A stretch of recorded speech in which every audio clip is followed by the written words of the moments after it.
Buenos días, ¿cómo están a todos? Muy buenos días. Bueno, hoy vamos a comenzar con nuestra clase hablando acerca de lo que son las arterias.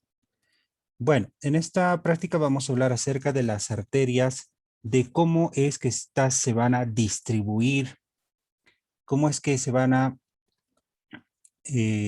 dónde se van a originar y dónde van a llegar a terminar, ¿no? Estamos hablando de las arterias del miembro superior.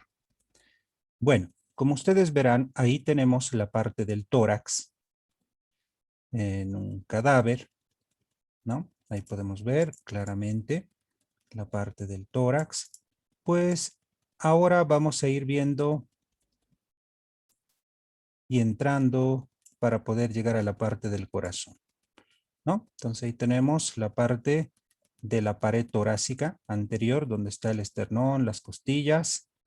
Y pues bueno, luego vamos quitándolo para ir encontrando la parte de los mediastinos, ¿no? El mediastino anterior, que bueno, estaba un poco más adelante, el mediastino medio, que es aquel que contiene la parte principal, que es el pericardio,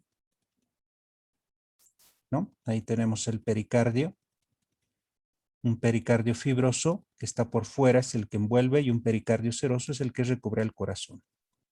Bueno, ahí también podemos ver este órgano que es el tejido glandular, que es el timo, ¿sí? Que bueno, se encuentra en personas, niños, hasta adolescentes, y luego después de la pubertad, pues empieza a desaparecer por completo, ¿no? Se atrofia y va desapareciendo.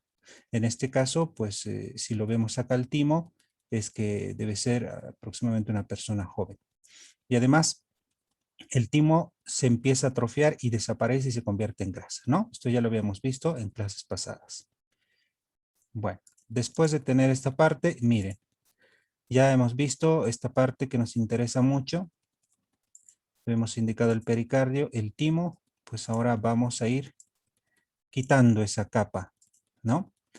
Tanto de los pulmones como la parte de esta parte que nos interesa, les repito, que es el mediastino, porque aquí es donde van a originarse las arterias para distribuirse hacia el miembro superior. Bueno, y ahí ya tenemos, lo hemos retirado, lo hemos quitado por completo a esto del pericardio fibroso para encontrar por dentro al pericardio seroso, que es el que está brillando y es el que recubre el corazón. Algunos autores lo consideran que esta capa externa que envuelve, ese es el pericardio seroso. Esta capa es también considerada, repito, para algunos autores como el epicardio, como la capa más externa que tiene el corazón. Pero bueno, ya hemos visto sus dos envolturas que tiene el corazón, el pericardio fibroso por afuera, pericardio seroso por dentro. Bueno, ¿por qué estamos viendo esto? Para poder llegar a esta parte que es el corazón. Y una vez que ya estemos en el corazón, vamos a encontrar una de las principales arterias, que es la que va a suministrar la irrigación. Es la que se va a encargar de darle oxígeno, le va a llevar nutrientes hacia los miembros superiores. Por lo tanto, aquí tenemos a esta arteria, que es la que estábamos buscándola, es la arteria aorta. La arteria aorta es una arteria principal, se considera que es una arteria de gran calibre. Esta arteria aorta es la que se origina de la base del ventrículo izquierdo. Entonces, de este ventrículo izquierdo, que lo tenemos por acá, de su base es donde se va a originar, pues, esta arteria aorta, ¿no? Y sabemos que la arteria aorta, en el momento que sale del corazón, ya en el momento que está saliendo del corazón, es ahí donde se encuentran los senos aórticos, que son las primeras dilataciones donde van a originar a las arterias coronarias. Pero no obstante, pues ahí es donde va a originarse la arteria aorta, que se va a dividir en una arteria aorta ascendente, en un arco de la arteria aorta, como un arco. Este arco es el que va a pasar por encima de la arteria del tronco pulmonar. O sea, esta es la arteria del tronco pulmonar que se va a dividir en arteria pulmonar izquierda y en arteria pulmonar derecha. Entonces, el arco de la aorta lo que hace es pasar por encima de la arteria pulmonar derecha, como un arco, pasando por encima. Por eso se llama el arco de la aorta. Y luego, pues esta ya va a descender y se va a llamar aorta descendente o torácica, ¿no? Que la vamos a ver en la parte posterior, ¿no? Ahí lo vemos. Entonces, este sería parte del arco de la aorta y luego desciende la aorta descendente o llamada aorta torácica. Entonces, ese es un trayecto el cual ya lo hemos visto en clases muy pasadas. Pero bueno, al punto, ¿no? Entonces tenemos la aorta ascendente, el arco de la aorta y este es el punto de referencia. Este es el principal punto de referencia, el arco de la aorta. Este arco de la aorta es el que va a originar algunas arterias importantes. Por ejemplo, lo vamos a dejar ahí pintado para ver algunas de sus ramas. Miren, ahí está. Entonces, si ustedes ven, el arco de la aorta va a originar estas tres arterias. Que, bueno, en mediastino superior lo habíamos visto. Es decir, que el arco de la aorta tiene tres ramas colaterales. ¿Cuáles son sus tres ramas colaterales? Bueno, parece un poco gracioso, pero así es. Se llama primera rama colateral, segunda rama colateral y tercera rama colateral. La primera rama colateral está conformada por la arteria del tronco brachiocefálico, que su primera rama es la más gruesa, diríamos, de las tres. Por eso la primera arteria es la arteria del tronco brachiocefálico derecho. Este nombre de tronco brachiocefálico derecho solo existe en este lado, no existe en el lado izquierdo.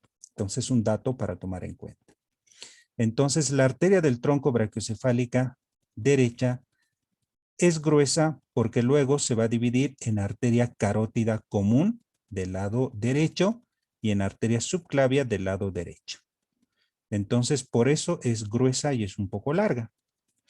Entonces, la arteria del tronco brachiocefálico se divide en carótida común derecha y subclavia derecha. En cambio, que la segunda rama colateral, pues es más delgada y es directamente la que va a originar la arteria carótida común izquierda. Y la arteria subclavia izquierda también es su tercera rama colateral del arco de la aorta. O sea que, si se han dado cuenta, el arco de la aorta origina a un tronco brachiocefálico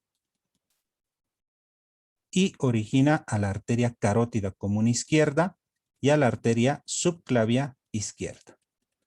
Entonces ya sabemos, si en algún momento nos llegan a preguntar, ¿dónde se origina la arteria del tronco brachiocefálico derecha? Se origina en el arco de la aorta. ¿Dónde se origina la arteria carótida común izquierda? Se origina en el arco de la aorta. ¿Dónde se origina la arteria subclavia izquierda? En el arco de la aorta, ¿no? Entonces son respuestas importantes.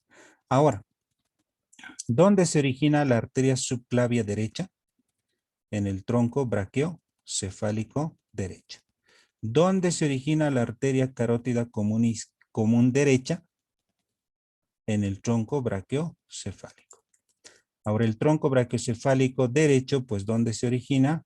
En el arco de la aorta. Entonces, así es como se formulan las preguntas para que ustedes puedan ir viendo de qué forma debemos ir sabiendo. Muy bien, entonces ya que conocemos esto, pues ya vamos a entrar a ver lo que más nos interesa, ¿no? La irrigación hacia los miembros superiores. Como se están dando cuenta, estoy mostrando desde el corazón, desde dónde sale, cómo es que aparecen estas arterias para poder irrigar el miembro superior. Ahora, de estas arterias que acabamos de ver, ¿cuál se considerará que es la arteria principal para poder irrigar todo el miembro superior? Como se han podido dar cuenta, sobre todo, las arterias, por ejemplo, la carótida común derecha, es aquella que va a subir, va a ir hacia la parte del cuello y hacia la parte de la cabeza. Entonces, mucho no va a ir a los miembros superiores. De igual forma, el otro lado, la carótida común izquierda, sube al cuello, le va a dar una irrigación y pues va a llegar hasta la parte de la cara y el cerebro, hacia la cabeza. Luego, la arteria subclavia sí, esa va a ser la más importante porque la arteria subclavia tanto derecha como arteria subclavia izquierda es aquella que le va a dar irrigación a los miembros superiores, ¿no? Por eso tiene esta forma, por eso tiene la arteria subclavia esta pequeña curvatura para desviarse y dirigirse hacia los miembros superiores. Entonces, si se han dado cuenta, las arterias subclavias son las arterias principales que van a iniciar la irrigación del miembro superior. Así que, ya que conocemos, ahí está. Miren, estamos quitando algunas venitas. Por si acaso, estas que estamos viendo acá son las venas. ¿Sí? Si ven la diferencia es abismal. No podemos confundirnos una arteria con una vena. La vena es un poco más oscura y la arteria es un poco más clara. Entonces eso es algo para diferenciar de cuál es arteria y cuál es vena, ¿no? El claro ejemplo, pues ahí la tenemos, ¿no? Entonces esta es una arteria y esta es una vena porque el color es un poco más oscuro, ¿no? Entonces es una forma para saber distinguir cómo podemos darnos cuenta. Bien, les voy a mostrar la diferencia antes de iniciar con la arteria. Entonces aquí tenemos el arco de la aorta. Si se dan cuenta, la arteria es más clara. Y pues las venas, ¿no? Aquí tenemos las venas brachiocefálicas que, como se darán cuenta, son más oscuras, ¿no? Aquí tenemos, por ejemplo, la vena axilar, esta que ya la habíamos visto. Venas axilares, la vena subclavia. Y las dos venas subclavias, pues cuando se unen con las yugulares internas, van a formar las venas brachiocefálicas. Brachiocefálica izquierda, brachiocefálica derecha. Ambas brachiocefálicas, ¿no? La izquierda siempre es un poco más larga porque tiene que pasar delante del arco de la aorta. Y la brachiocefálica derecha es más corta y más vertical. Cuando se unen las dos brachiocefálica izquierda y derecha, van a formar la vena cava superior para que luego termine en la aurícula derecha. ¿No? Ahí desemboca la vena cava superior. Entonces, miren, es un puntito que hemos repasado, muy pequeño, pero bueno, es importante mencionar. Así que ahí tenemos un poquito de las venas, pero esto nos sirve para distinguir de las arterias el color, ¿ya? El color. Tomen en cuenta, el color es importante siempre para una evaluación, ¿sí? Porque si nosotros pinchamos un alfiler, como puede ser en este, entonces no va a estar así pintado siempre de color celeste, ¿no? Que nos hace recuerdo a las venas. No, normalmente para los exámenes o evaluaciones debe ser así, como dicen a blanco y negro en el cadáver, que no tiene color, ¿no? Entonces así es como debe ser. Entonces es importante que nosotros debemos saber distinguir cuál es arteria y cuál es vena, porque si no, pues ¿qué haríamos en una cirugía? ¿Qué haríamos en un examen, en un procedimiento, en una herida, en una sutura? Entonces tendríamos muchos problemas. Por eso es importante conocer y distinguir los colores, ¿no? Vuelvo a recalcar, las venas tienen un color más oscuro y las arterias un poco más claro. Y a simple vista las venas son algo más aplanadas, ¿ya? Dan ese aspecto. En cambio que las arterias son más cilíndricas, más redondeadas. Entonces eso es una forma de distinguirlo también. Bueno, ya cabe bien aclarado y esto les va a servir para su evaluación obviamente. Así que empecemos. Vamos a quitar todo lo que es venas. Vamos a quitar todo lo que es venas.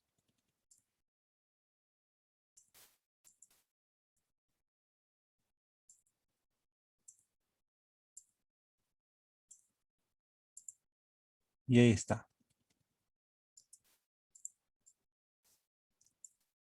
Entonces hemos quitado todo vena.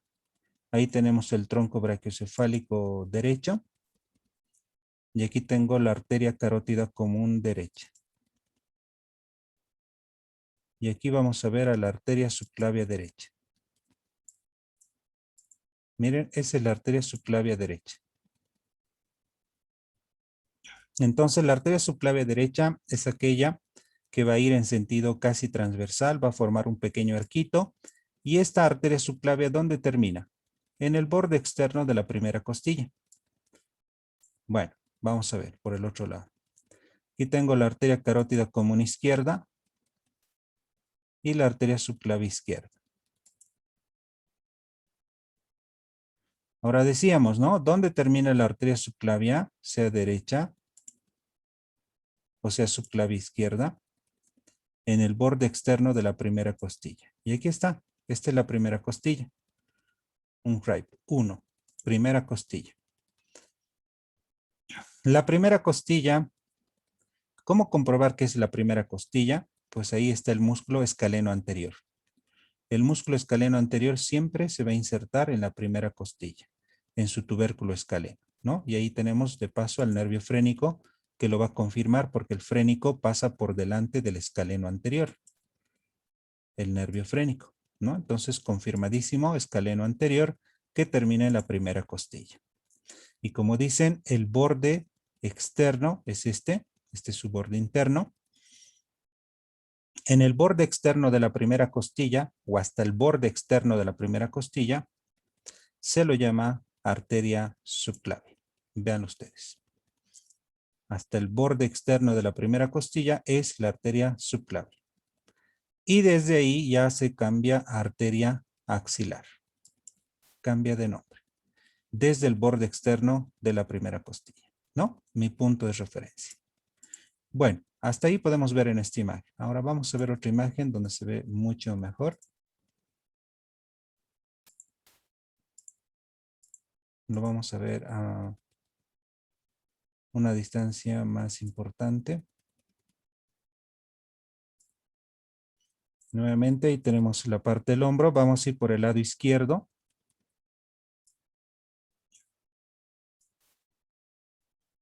Ahí tenemos, para que vean, esta es la clavícula, ¿no? Nuestra clavícula. Debajo de la clavícula siempre hay vasos importantes. Así que es de mucho cuidado porque si se fractura la clavícula puede comprometer los vasos que están debajo de la clavícula, los vasos subclavios. Y luego estos grandes vasos que están profundamente, incluso el plexo braquial, ¿no es así? Entonces es un gran punto de referencia. Luego este músculo pectoral menor también es otro gran punto de referencia. ¿Por qué es un gran punto de referencia? Porque este músculo pectoral menor se localiza en, en, la, en la segunda porción de la arteria axilar. La arteria axilar vamos a ver que tiene 3 porciones. Una primera porción. A ver, vamos a intentar verlo. Ahí está. Ahí se ve mejor. Se dice que la arteria axilar, que la vamos a ver enseguida, la arteria axilar tiene 3 porciones. Una primera, una segunda y una tercera. Se dice que la segunda porción es llamada pectoral, porque va a estar recubierta por el pectoral menor. Entonces, justamente por eso, ¿no? Bueno, vamos a ver eso enseguida. Así que, bueno, para ver estos vasos que están protegidos, debemos quitar la clavícula y el pectoral menor. Debemos cortarlos. Ahí está. Ya lo hemos cortado con una sierra mecánica. Con eso se corta el hueso, una sierra mecánica para abrir este espacio que nos importa. Cortada la clavícula de un lado y del otro lado, desarticulado. Y pues el músculo pectoral menor de igual forma, ¿no? Aquí está un poquito del pectoral menor. Bueno, y ahí tenemos primeramente pues las arterias, es lo que vamos a ver, ¿no? En este caso. Bueno, antes vamos a tener que quitar, aquí también podemos ver encima de la arteria, pues encontramos al plexo braquial. Ahí lo tenemos. Pues vamos a quitarlo también al plexo braquial para ver netamente arterias. Y ahí vemos, ¿no? Las arterias. Así que empezamos por esta parte. Bien, ustedes recordarán, ahí tenemos la arteria carótida común izquierda. Y aquí tenemos la arteria subclavia. Ya saben hasta dónde se extiende, ¿no? Borde externo de la primera costilla. Y de paso ahí está el regalo que es el escaleno anterior y su nervio frénico, ¿no? Que va descendiendo. Así que bueno, aquí podemos ver algunas arterias de la arteria subclavia.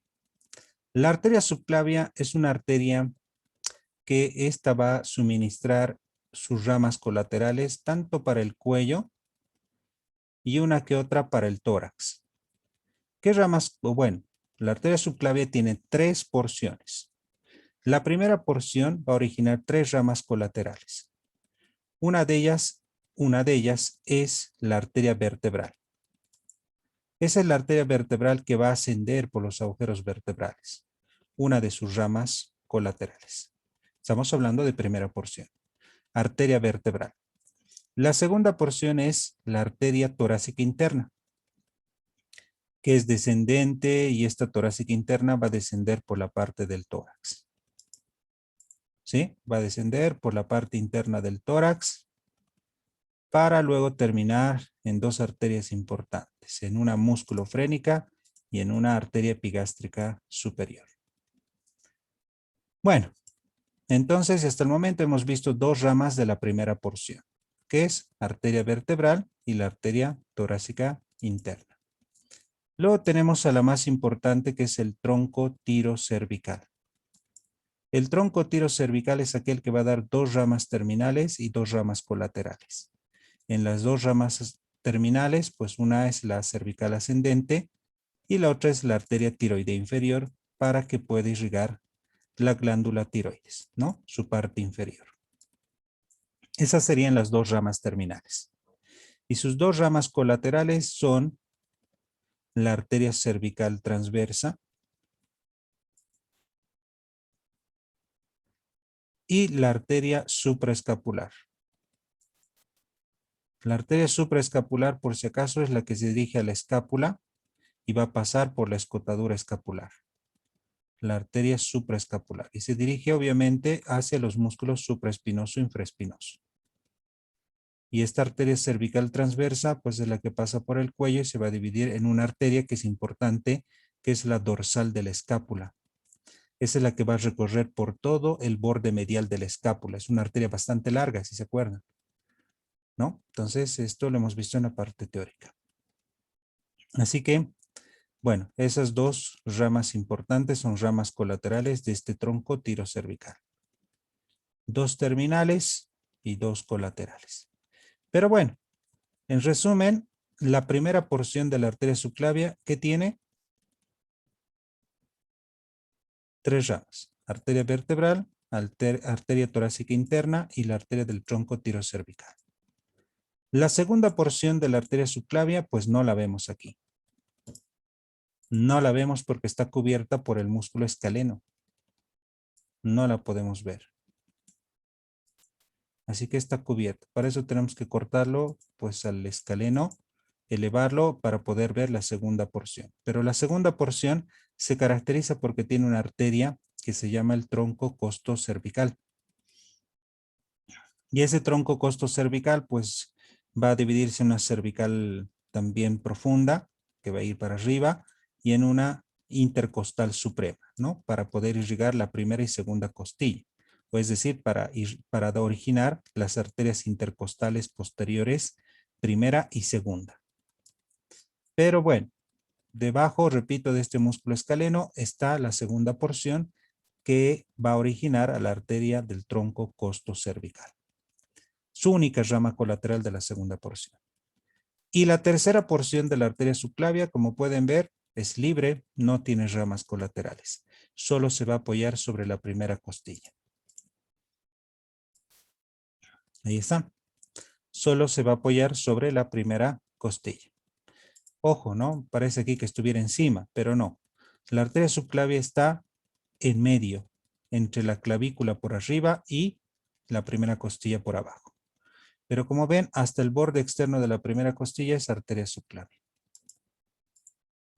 Y bueno, la tercera no tiene ramas colaterales, pero se dice que en algunas ocasiones puede originarse la arteria supraescapular de acá y la arteria dorsal de la escápula. Pudieran originarse, ¿no? Son inconstantes. Bueno, eso es lo que podemos hablar de arteria subclavia. Ahora, esta arteria subclavia, una vez que pasa el borde externo de la primera costilla, se va a transformar en una arteria importante, que es la arteria axilar. La arteria axilar, ¿de dónde se extiende? Se extiende desde el borde externo de la primera costilla hasta el borde inferior del músculo redondo mayor. ¿no? Bueno, aquí está en realidad el redondo mayor. Pero este músculo viene hasta acá aproximadamente, pasando debajo de este músculo para llegar hasta acá. ¿Sí? Entonces la arteria axilar, como ustedes pueden ver, pues llega hasta esta altura, hasta el borde inferior de este músculo llamado redondo mayor. Entonces la arteria axilar es una de las arterias importantes que, si ustedes se dan cuenta, es aquella que va a pasar ya por la región de la axila. Por tanto, ¿qué ramas colaterales tiene? ¿Se acuerdan? Habíamos indicado que la arteria axilar va a relacionarse con un músculo, ¿no? Se relaciona con el músculo pectoral menor, ¿no? Entonces la arteria axilar, pues aquí tengo dos extremos. Esta sería la primera porción. O sea, ¿qué quiere decir? Que el músculo pectoral menor también le ayuda a dividir en sus tres porciones a la arteria axilar. ¿Por qué? Porque encima del pectoral menor se localiza la primera porción. Debajo del pectoral menor, la tercera porción. Y debajo de este pectoral menor está la segunda porción. Entonces, algunos autores consideran dividirlo también la arteria axilar de esa forma. Muy bien. Entonces, vamos a lo dicho. Vamos con la arteria axilar. La arteria axilar, como ven ustedes, tiene ramas colaterales, ¿sí? A ver, si ustedes recuerdan, habíamos indicado que esta es la que tiene tres porciones. Primera porción, una rama colateral. Segunda porción, dos ramas colaterales. Tercera porción, tres ramas colaterales, ¿no? Es bien fácil para acordarnos. Entonces vamos a encontrar, por ejemplo, algunas arterias. Vamos a ver, por ejemplo, la arteria torácica superior. Ahí está.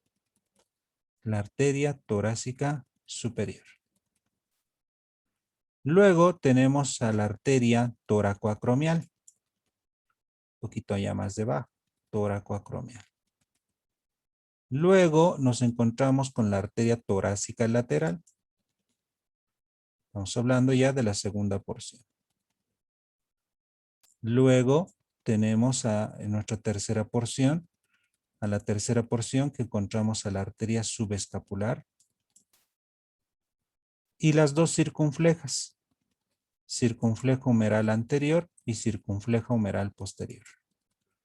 Y esas serían las ramas que tiene simplemente la arteria axilar. Muy sencillo, ¿no? Sumamente fácil. Entonces, su primera porción, torácica superior, ahí podemos ver, segunda porción, toracoacromial, es ascendente, y la torácica lateral.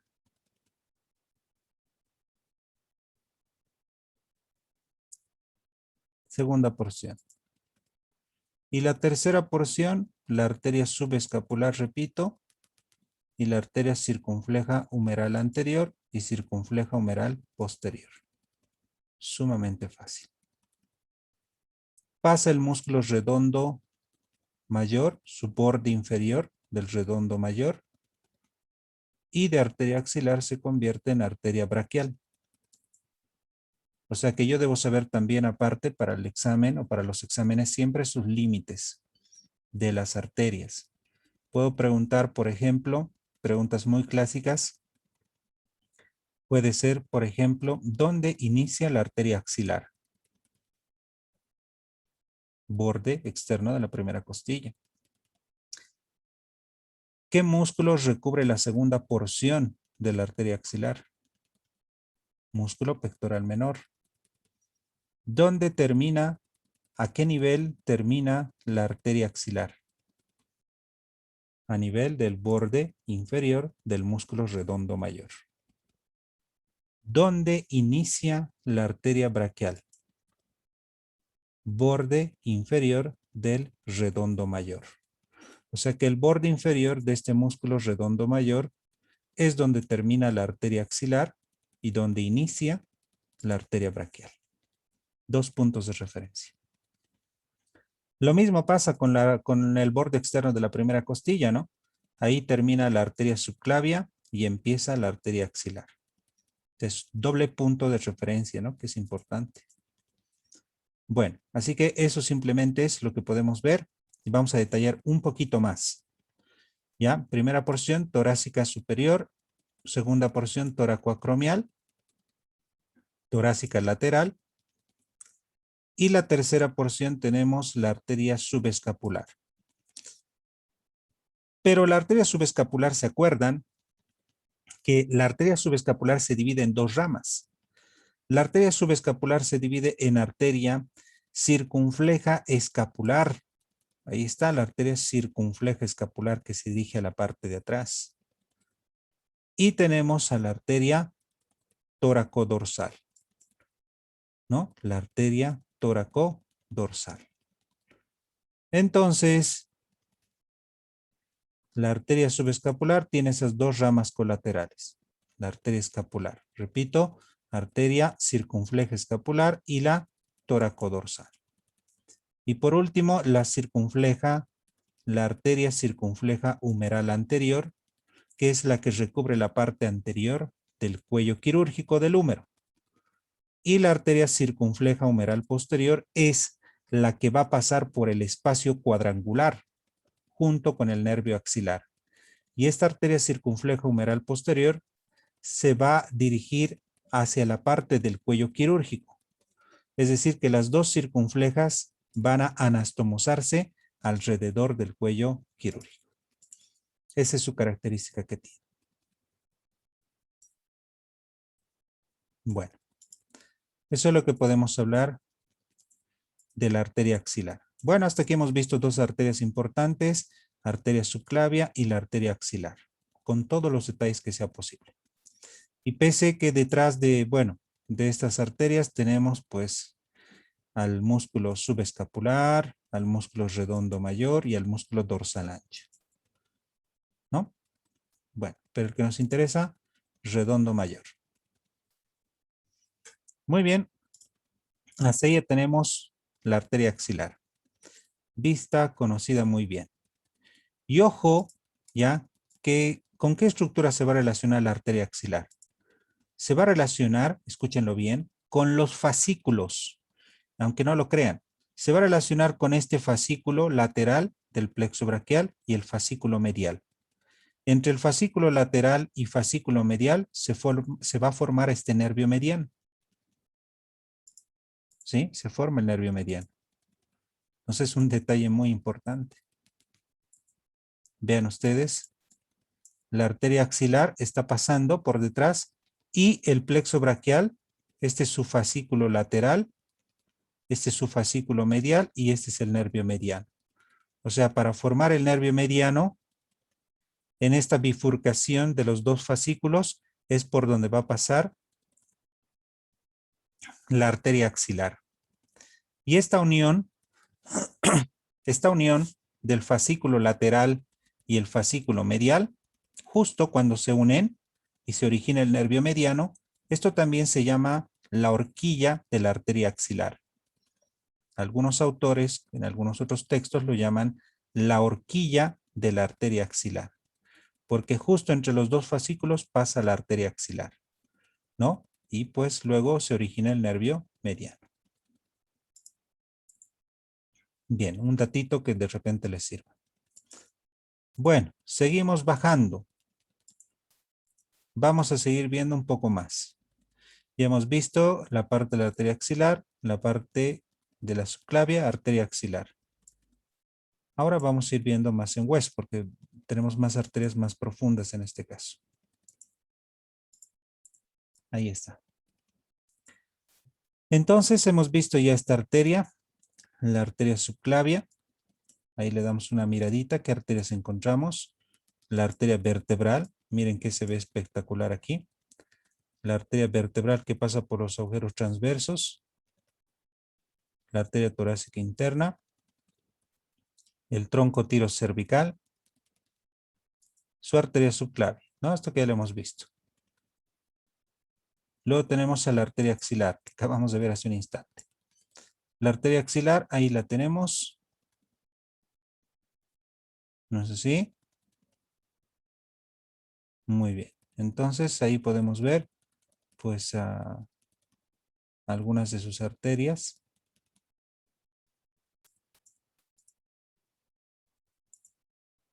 Y tenemos la toracoacromial, por ejemplo. Toracoacromial porque se dirige al acromión, a la escápula, bueno, a la articulación glenumeral y a la parte torácica. Falta aquí la torácica superior, ¿no? Que la hemos visto por la otra imagen, por si acaso. Y luego tenemos a la torácica lateral. Y lo más importante, ¿no? Estas que se ven aquí mucho mejor. Aquí tenemos la tercera porción. Bueno, estas dos son arterias de la segunda porción, ¿no? La toracoacromial y la torácica lateral de la arteria axilar, segunda porción. Y la tercera, aquí tenemos la arteria subescapular, ahí se ve, que se divide en arteria circunfleja escapular para la escápula y en arteria torácica toracodorsal. Y por el otro lado vemos en esta tercera porción la arteria circunfleja. Ahí está. Esa es la arteria circunfleja humeral posterior que pasa por el espacio cuadrangular y va por detrás. Y esta es la arteria circunfleja humeral anterior, que si ven está abrazando el cuello quirúrgico del húmero. Y ambas se van a anastomosar en la parte posterior del húmero. Ambas, ¿no? Circunflejo humeral anterior y circunflejo humeral posterior. Pero de estas dos la más importante es esta. La circunfleja humeral posterior porque es la que va a pasar por el espacio cuadrangular justo con el nervio axilar, que es un espacio importante. Hasta ahí podemos hablar de arteria axilar. Luego, ya debajo de ese borde del músculo redondo, borde inferior del redondo mayor, ya se forma la arteria braquial. Y la arteria braquial pues ya tiene ramas colaterales distintas. La arteria braquial se extiende o inicia en el borde inferior del músculo redondo mayor y termina a la altura de los epicóndilos, a nivel de la flexura de los epicóndilos o en la flexura del codo. Vean ustedes, esta arteria braquial o humeral que lo llaman algunos, va a descender y va a llegar hasta los epicóndilos o hasta la flexura del codo. Y ahí se termina en dos arterias, arteria ulnar y arteria radial. La arteria radial es lateral y la arteria ulnar es medial. Entonces ahí termina toda esta arteria braquial. Bueno, ¿qué ramas tiene la arteria braquial? La arteria braquial tiene las siguientes ramas. A ver, veamos. Una de ellas es esta, que es la arteria braquial profunda. La arteria braquial profunda es aquella que pasa por la cara posterior del húmero, por el surco del nervio radial. Por ese surco del nervio radial pasa la arteria braquial profunda y pasa el nervio radial, por si acaso. Luego, esta arteria braquial profunda, cuando está pasando por el surco del nervio radial, termina de pasar y se cambia de nombre a la arteria colateral radial. Y la arteria colateral radial empieza a descender para anastomosarse con la arteria recurrente radial. ¿Sí? ¿Se entendió? Muy bien. Entonces, la arteria braquial, repito, va a dar una de sus primeras ramas, que es la arteria braquial profunda. Esa arteria braquial profunda pasa por el surco del nervio radial, que está en la cara posterior del húmero, y cuando termina de pasar la arteria braquial profunda, se cambia de nombre a arteria colateral radial. Y la arteria colateral radial se anastomosa con la arteria recurrente radial. Y la recurrente radial pertenece a la arteria radial. O sea que la arteria radial tiene una rama colateral que se llama recurrente radial. Y así se va a anastomosar la arteria colateral radial con la recurrente radial. Se anastomosan a nivel de la articulación del codo. La recurrente radial de la arteria radial y la arteria colateral radial que viene de la arteria braquial profunda. Bien.